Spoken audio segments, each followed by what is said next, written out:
You know, Roblox as a platform is almost 20 years old now, and it's really weird to think about.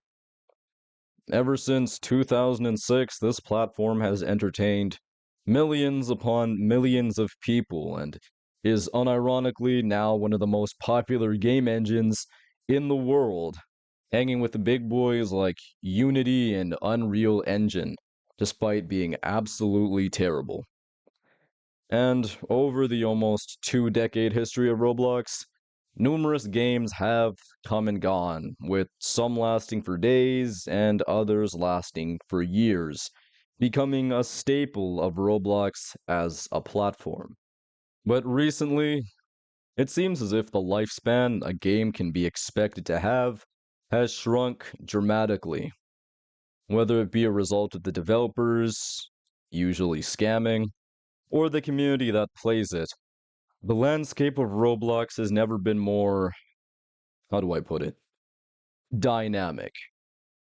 Although some would argue that it has gotten significantly more stale. Despite this, there remain a number of games on the platform that have managed to somehow withstand the test of time, and remain today as some of the most well known, popular, and notorious games to have ever graced the platform.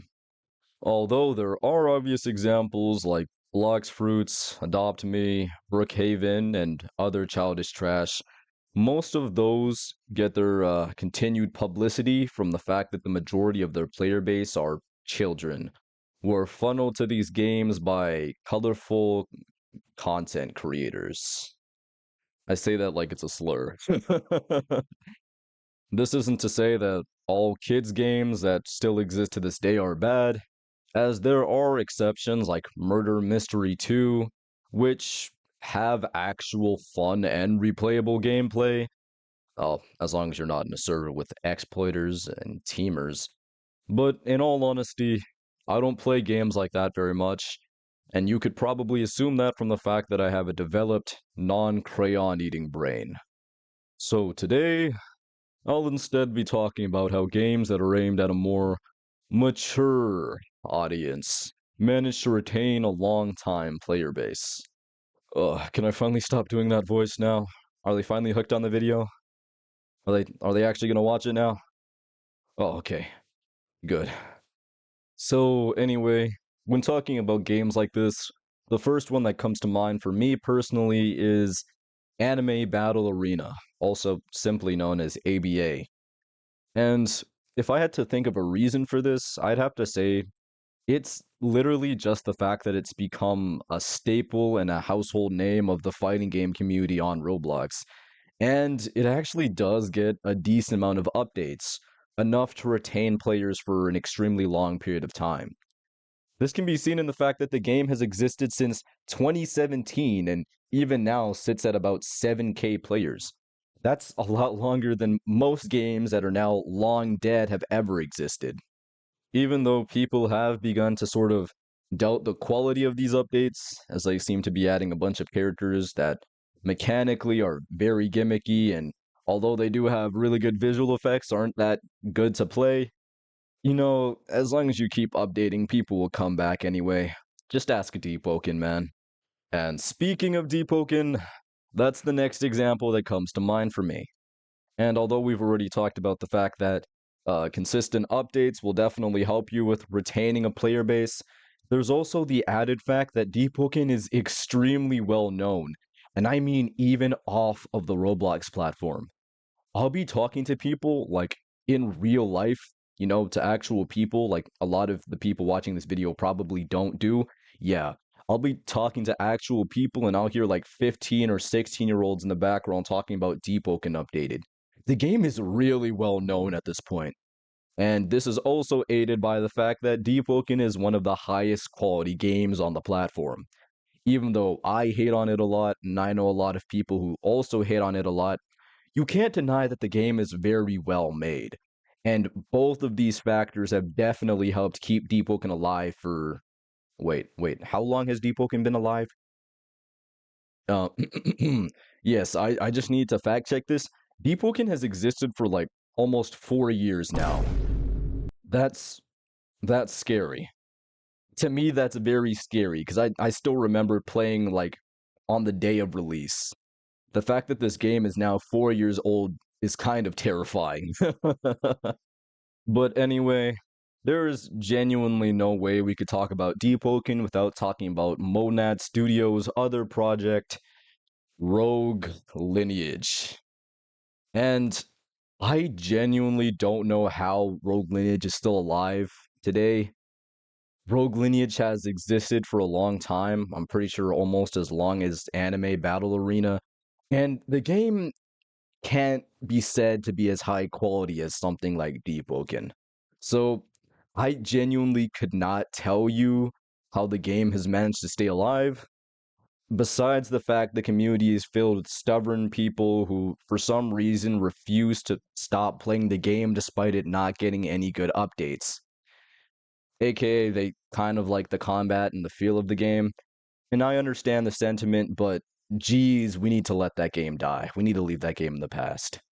Yes, yes, I know. Rogue Lineage is a source of many fond memories for you, and it is for me too, but holy hell, that game needs to go away. I have literal PTSD at this point. I keep on hearing Bane and Fimbulvitr in my nightmares. It's genuinely concerning. But now that we've kind of established what it takes for a game to survive a long time, like consistent updates, a stubborn community, public notoriety, whatever it may be, let's talk about some games that failed to make the cut. Games that, for whatever reason, are now dead or close to dead and no longer are seeing an influx of new players. A recent example of this is Archived, and Archived is kind of sad. Now, to say that Archived is fully dead would sort of be an exaggeration. The game is still sitting around like, what, 700 players? But the game had like 10K not even a few weeks ago, so the game slowly but surely is dying off. And if I had to explain this, it would be that the fact that the game is far too complicated for most players, especially if you have never played anything that was made by Project Moon. You know, like 70% of Project Moon fans. And also the fact that the game actually kind of functioned better in closed community, similar to a lot of other closed community games that go public. And so when it did go public, a lot of people were quick to point out the flaws that weren't really that important while it was closed community. The same could be said for a game like Type Soul. The game was designed around it existing in closed community, and thus, when it went public, there was so many flaws with the game that people were extremely quick to point out, like having to wait a full day before you could rank up or needing to do 250 raid wins to get your Bonkai.